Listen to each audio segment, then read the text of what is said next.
Hello and welcome to Benue Television News at 7. I am Jude Alaki. The headlines. Governor Hyacinth Elia awards contracts for construction of drainages in Makurdi metropolis. The federal government tightens security at nation's borders ahead of planned nationwide protests. And on the international scene, International Olympic Committee apologizes for introducing South Korean athletes as North Korean.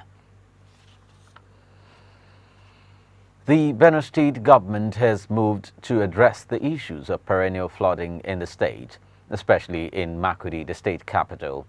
In line with this, Governor Hyacinth Elia has awarded contracts for the construction of proper drainages and opening of streets in the metropolis to achieve the objective. Correspondent Emmanuel Akula was at some sites of ongoing water control projects in Makurdi town and brings us this update. Flooding in Benue State, particularly Makurdi, the state capital, has become a yearly occurrence. This has over the years resulted to destruction of property and livelihoods of people of the state. The present administration in Benue State under Governor Hyacinth Elia is taking deliberate steps to address this menace. The governor recently inspected these areas of concern within the township, where work has already commenced. This is the ever-busy and flooded portion of Akpehe Junction at Wurukun Market, connecting Benue links. The area is already wearing a new look after the governor's tour a few weeks ago. Chief Press Secretary to the governor, Teso Okura, sees this project as a solution to the lingering flood challenges in the area of the town. Excellency saw this as wisdom to construct heavy and big drainages. You can see the quality down here is casting, and the size of the drainages, you understand that it was actually meant to control what we used to have in the past. Mr. James Bachilin is a Makurdi resident who is grateful to the governor for moving to address this age-long problem. He, however, stresses the need for people around the affected project to own the work and cautions the people to guard against activities of saboteurs of government efforts. Cooperation of everybody is needed here. All the dumping of the polythene bag and whatever the trash, whatever the rice is here, has to be stopped.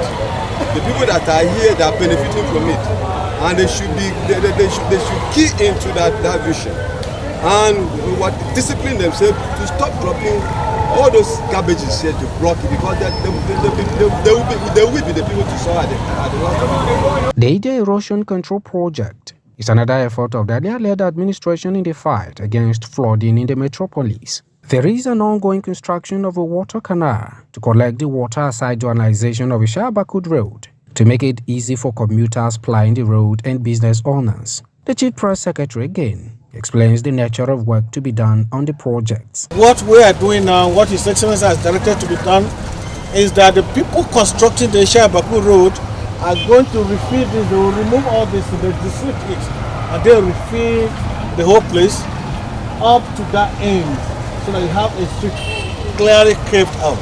And don't forget, he is doing this thing in order to also control erosion. And so those constructing, the construction company, or rather the contractor, is going to clearly carve out heavy drainages, very wide drainages beside at the wings of the road, so that water will have a way to pass, and then there will be no flooding in this area again. Going by the prediction from the Nigerian Meteorological Department, Benue is flagged as flood-prone among other states in the country. The efforts by the earlier-led administration will hopefully reduce the menace to the barest. Emmanuel Akula, Benue Television News, Makurdi. The ongoing construction of an underpass project at high-level roundabout in Makurdi, the Benue State capital, is to be completed before the end of the year 2024. A site engineer for the project, Ahmed Bari, reviewed this to correspondent Emmanuel Akula, who accompanied the Chief Press Secretary, Teso Okura, and other government house crew Friday to see the work on the underpass project. His report. Under the administration of Governor Hyacinth Elia in Benue State, construction of projects are becoming tourist sites.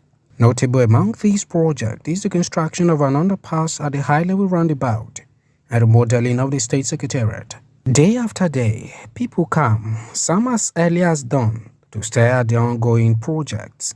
Many remained there till nightfall.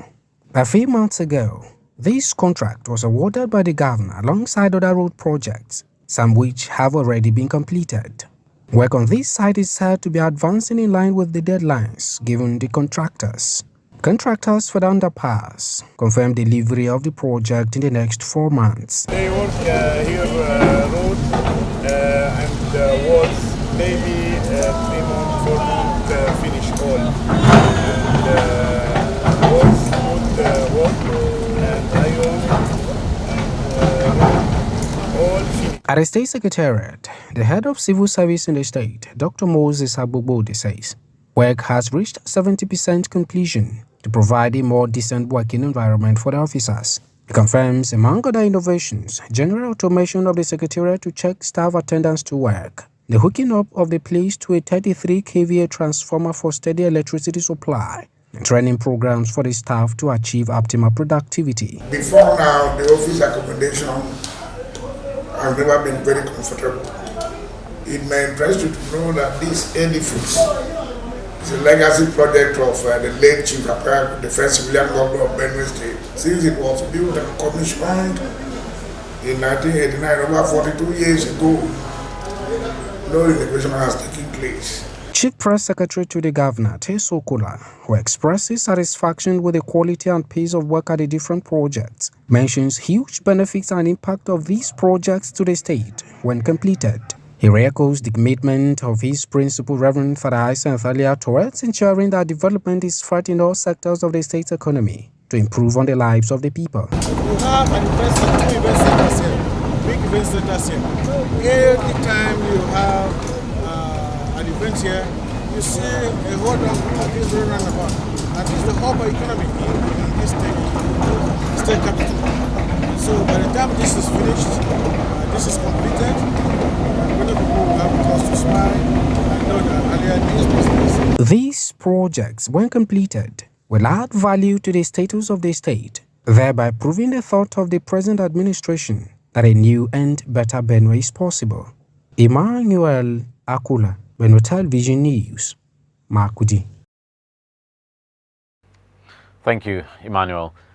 The National Agency for the Prohibition of Trafficking in Persons, NAPTIP, kickstarts activities marking the 2024 World Day Against Human Trafficking across the country. Marking the day in Makudi, the Benue State capital, with a road walk, the Benue State government, alongside all the stakeholders, pledged support to NAPTIP to ending the menace of human trafficking, saying the time is now. Martha Iku, who was at the roadshow, tells us more.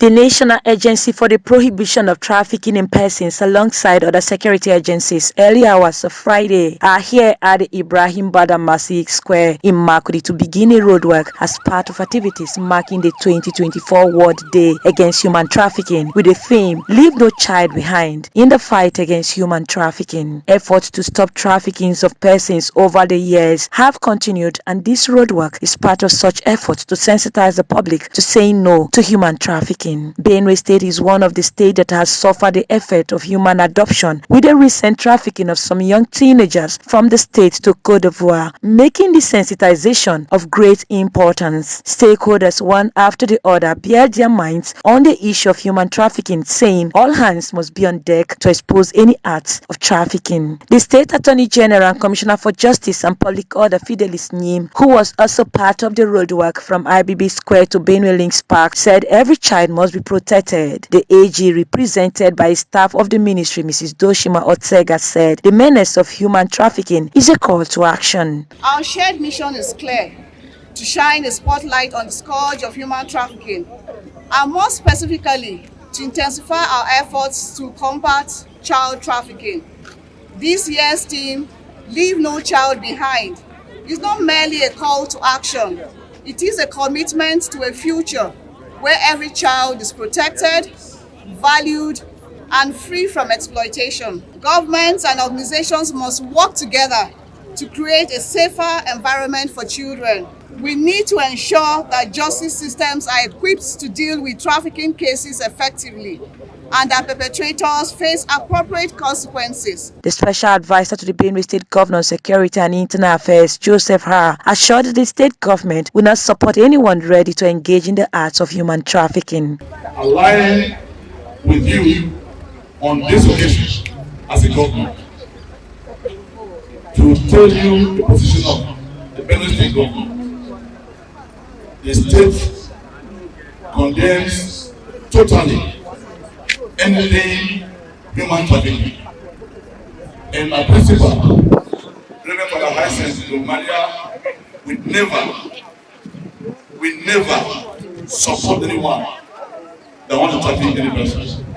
The Controller Nigeria Correctional Service in Benue State, Mary Oche, speaking on behalf of the Controller General of Nigeria Correctional Service, pledged support towards stopping the menace of human trafficking. We don't like our children are being trafficked out of the country, Nigeria, to go and serve in other places while they stay there and suffer. Nigerian Correctional Service is in support of this to stop this menace that we are facing. Other stakeholders who spoke at the roadwork also supported the call for an end to human trafficking, saying enough is enough. The Zonal Commander National Agency for the Prohibition of Trafficking in Persons in Benue State, Gloria Bai, said the roadwork from IBB Square to Benue Links Park is one out of the 5 pillars of their assignment to sensitize travelers and transporters on prevention of human trafficking. The NAPTIP commander held that this year's theme, Leave No Child Behind, in the fight against human trafficking was a campaign towards ensuring no child is trafficked. We have to have what we call a 5-P strategy for fighting human trafficking. And that 5-P strategy involves policy, protection, prevention, prosecution, and partnership. So it's good for us to sensitize the public. I want as many people to be aware of what the evils of human trafficking. That's what we have done today. This year's theme is Leave No Child Behind in fighting against human trafficking. So that statistically, more children are trafficked. They were focusing on trying to see all the areas that we can do to prevent our children from being trafficked. Different organizations and security agencies, including the NDLEA, the NSCDC, the Nigerian Army, Benue Television, and others that came out to join in the roadwork, clearly stood for the need to break the silence on issues of human trafficking. Participants in the roadwork carried out sensitization in different local dialects to drive home the message to saying no to anyone who wanted to lure them to travel for a greener pastures. Martha Iku, Benue Television News, Makudi.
Gotta go now.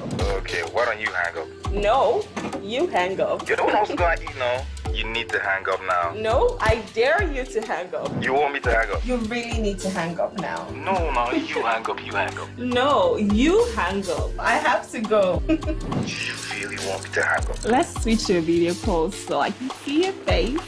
You're looking fine. Now you can hang up. Hang up, Joe. Make your nights memorable with Glow Night Data Bundle. Dial *312# to start. Power your relentless ambition with ultra-high speed data. Glow Unlimited. Aha! Is there it? Bro, I dey tell you, this match 3-0. Okay. If I win you, something will come out. Don't play with me. Fast ball, fast ball. Ah, you know what? You go shot Bro. me. Now we got this man.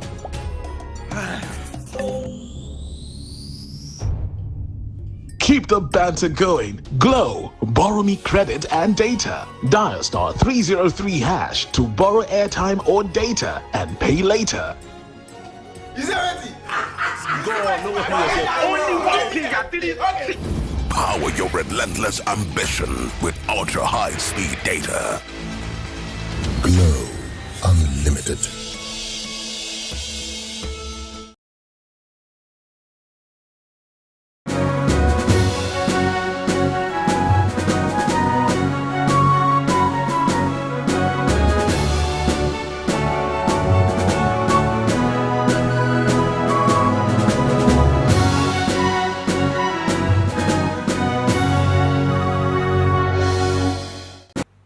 Welcome.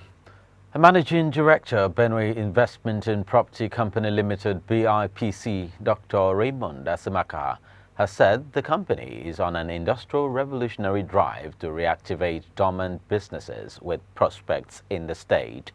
Asemaka announced this during a visit to Titanium Steel and Gold Company, a nail production company in Makurdi. The managing director said BIPC was targeting viable moribund businesses because of their high prospects for job and wealth creation, tax revenues, and overall impact on the economy. He also said reviving these industries will be faster than building new factories, adding that the industries, when operational, would improve the gross domestic product of the state. Asemaka said he was hopeful that dormant businesses could bring the needful pivot to new markets, products, and services. Representatives of Titanium Steel and Gold Company, Oliver Ogo and Esther Akor, expressed appreciation to BIPC for indicating interest in the business.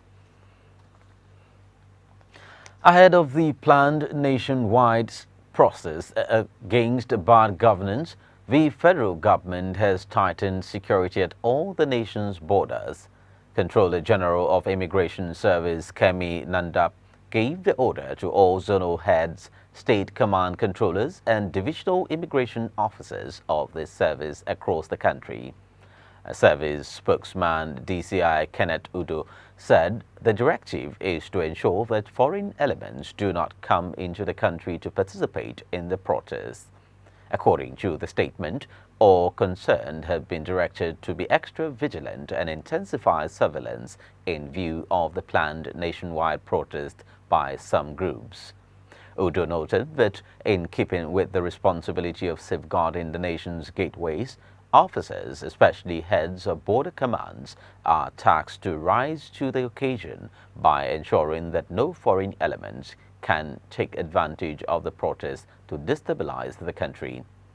He disclosed that the Controller General has directed a temporary suspension of all leave applications, charging officers to exercise utmost professionalism and patriotism in the discharge of their duties during and after the protest. Udo assured Nigerians of the service's preparedness to safeguard the nation's borders towards enhancing national security. Lagos State Commissioner of Police Adegoke Fayoade has advised residents against attacking protesters. Fayoade gave the advice while addressing traditional rulers and community leaders in Etiosa, Ibejuleki, Ekpe, and Lagos Island local government areas during a town hall meeting on Saturday. Benue Television reports that some Nigerians, particularly youths, are planning to stage a nationwide protest over the hardship in the country. The protest is planned to begin on August 1 and end on August 10. Fayoade said that although police and other security agencies had met and declared that there should not be any protests in Lagos State, the residents should not attack any group or groups that might come out to protest. The Commissioner of Police said that attacking protesters would mean residents taking laws into their hands. Also speaking, traditional ruler of Ijora, Apapa Oba Abdul Fattah Aromide, appealed to his subjects not to join in the planned protest. All the traditional rulers and community leaders said that there should not be any protest in Lagos State, commending the commander of Area J Police Command, Yemisi Ojo, for efforts in tackling crime in the area. They praised the Commissioner of Police for neutralizing 9 kidnappers in Mushin recently, urging the police commissioner to check the activities of land grabbers in their areas. The Nigerian National Petroleum Company Limited (NNPCL) says the tightness in fuel supply and distribution is caused by a hitch in the discharge operations of a couple of vessels. Chief Corporate Communications Officer NNPCL Olufemi Shone made this known on Saturday in a statement while reacting to the current queues and scarcity being witnessed in some parts of Lagos and the Federal Capital Territory, FCT. Benue Television reports that queues started building up at fuel stations in the FCT on Friday as motorists were seen lining up at various fuel stations, while some have remained shut. Shone added that NNPCL was working round the clock with all stakeholders to resolve the situation and restore normalcy in the operations. The chairman of the Independent National Electoral Commission (INEC), Professor Mahmood Yakubu, has said that the commission was fully prepared for the September 21 governorship election in Edo State. Yakubu, who spoke when he appeared before the National Assembly Joint Committee on Electoral Matters, assured that so far he has not received any report of any likely threat to security during the election. He said even though a political party complained about likely security breaches during the election when he led national commissioners on a visit to the state, there has been no report of any security threats either by political parties or candidates. He said that at a meeting with political parties at INEC office in Benin, the Commissioner of Police assured that likely security breaches will be taken up with the state government. The INEC chairman said that the Commission has a history of having conducted 3 governorship elections in each of Edo and Ondo states. On the alleged likely deployment of the Edo State Security Network (ESSN), Professor Yakubu said the Edo State Commissioner of Police assured the Commission that he will take up the matter with the state government. He added that since then he is not aware of any complaint from any party or candidate on the role of the ESSN. The Securities and Exchange Commission (SEC) has granted Nigerian Exchange Limited the permission to launch its Impact Board, a platform to enhance the listing and visibility of sustainability-focused instruments.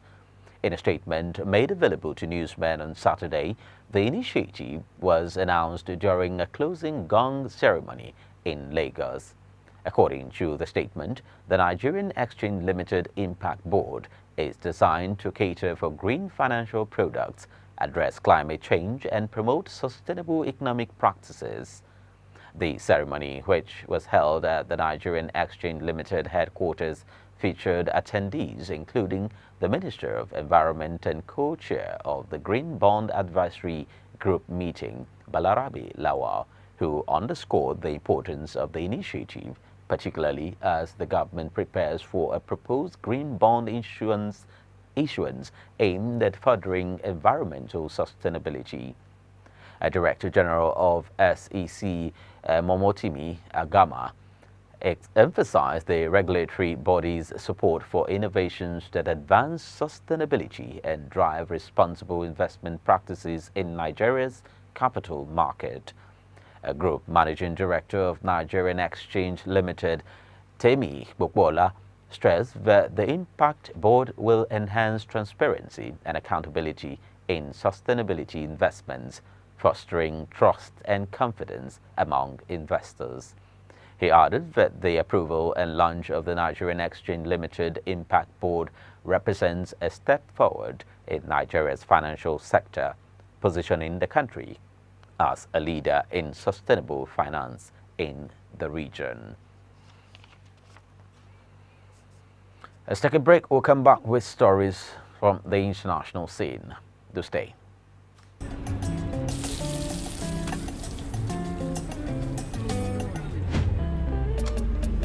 My brother, share yourself like as you get suffer. My fellow country people, I just come for you and I.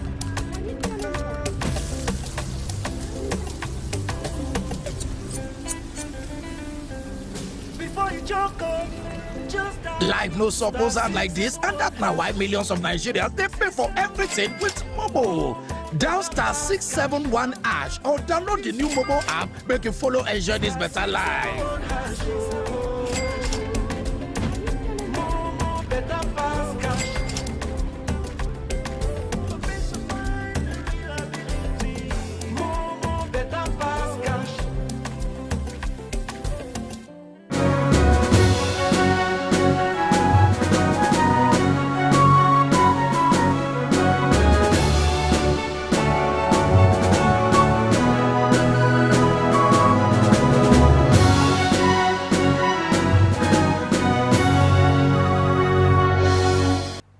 You're still watching Benue Television News at 7. And 4 stories in the international scene. A day after sabotage signal stations and cables caused widespread chaos before the Paris Olympics opened, France's high-speed TGV rail service is expected to return to normal by Monday. A Transport Minister, Patrice Vergriete, told newsmen on Saturday that security on the network was strengthened with 250 personnel and 50 surveillance drones deployed along with police helicopters. The attacks raised security concerns as the French capital hosts the world's largest sporting event. While an investigation is underway, the authorities have not identified the perpetrators. According to Interior Minister Gerald Damanin, it is too early to determine those responsible and if they are within or abroad. There has been no immediate claim of responsibility for the widespread disruption. A railway company, SNCF, said it had made progress in partially restoring services, but there were widespread delays and cancellations. SNCF said its agents worked through the night in adverse weather conditions to improve traffic from the north, east, and west to Paris. Despite the disruptions, SNCF said all transport for Olympic teams and accredited personnel will be maintained as planned. Security experts say the coordinated attack staged in the early hours of Friday saw cut and burned fiber optic cables running along the tracks that transmit safety information to train drivers. The attacks were well prepared and carried out by the same organization. SNCF estimated that about 250,000 passengers were affected on Friday.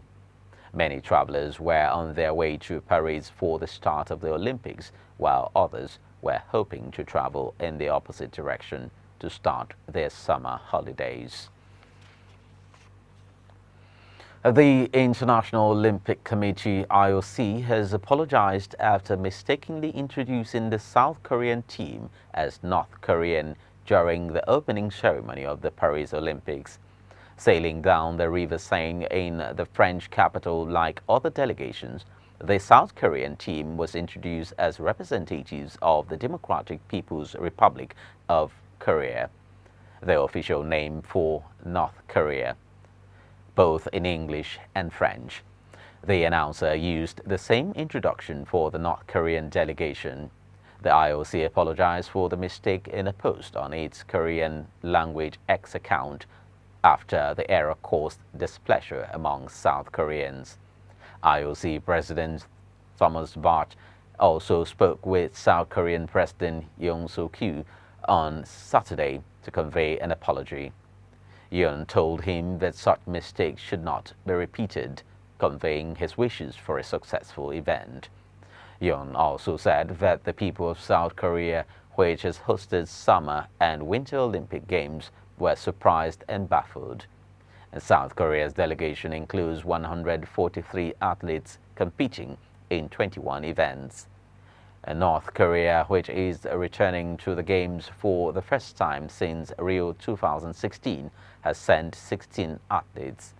The country's Ministry of Foreign Affairs said it had contacted the French embassy in Seoul, which expressed regret over what it described as an incomprehensible mistake. And South Korea and North Korea are still technically at war since their 1950 to 1953 conflict ended in an armistice and demilitarized zone, not a peace treaty.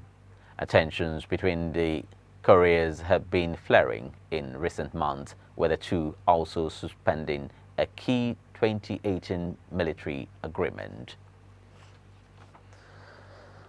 Finally, Panama's President Jose Molino has accused the Venezuelan government of blocking a flight carrying former Latin American leaders who were due to observe presidential elections on Sunday. In a post on social media, President Molino said that Venezuela had denied the plane permission to take off as long as the former leaders were aboard. The Venezuelan government has rejected the allegations. Among those on the plane were the ex-presidents of Mexico, Panama, Costa Rica, and Bolivia, all seen as critics of the current Venezuelan government, who said they were hoping for an opposition victory.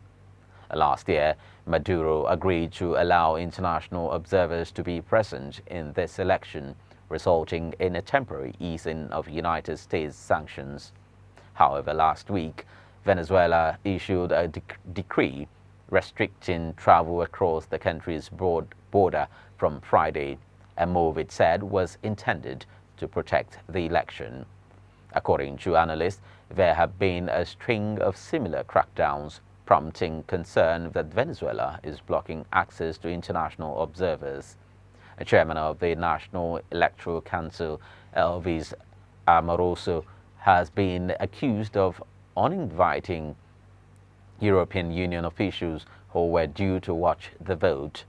Maduro's party, the United Socialist Party of Venezuela, PSUV, has ruled for 25 years, but opposition activists hope to unseat the president on Sunday. The main opposition parties have united behind one candidate, Edmundo Gonzalez. Most opinion polls suggest he has an overwhelming lead over Maduro, but fears the vote will not be free and fair, and that the government may not concede defeat. Venezuelan President Nicolas Maduro, who is seeking a third consecutive term, has said he will win by hook or by crook. Well, that's about the size of our package. The top stories just before we go. Governor Hyacinth Elia has awarded contracts for construction of drainages in Makurdi metropolis. The federal government has tightened security at nation's borders ahead of planned nationwide protests.